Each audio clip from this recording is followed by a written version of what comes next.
And according to sources, U.S. President-elect Donald Trump's presidential transition team is now preparing for a U.S. withdrawal from the World Health Organization.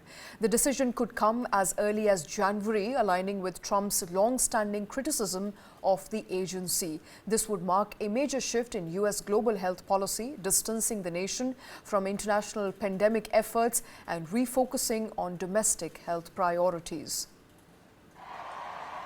A Reuters source says Donald Trump's presidential transition team is preparing for the U.S. to withdraw from the World Health Organization. The source, a health law expert familiar with the discussions, says it could happen as early as the first day of his new term in January.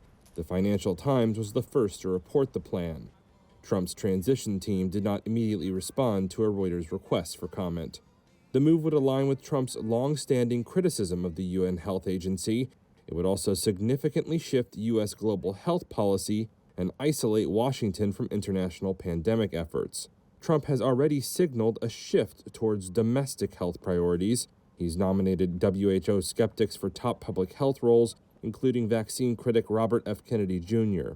Trump's initial attempt to lead the WHO in 2020 was reversed by President Joe Biden, who rejoined the organization. The president-elect has argued that the agency failed to hold China accountable for the early spread of COVID-19.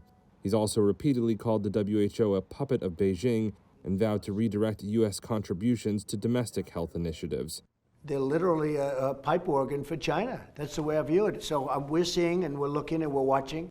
A WHO spokesperson declined to comment directly, but referred Reuters to comments by Director General Tedros Adhanom Ghebreyesus at a December 10th press briefing. He responded to questions about a U.S. withdrawal under the upcoming Trump White House.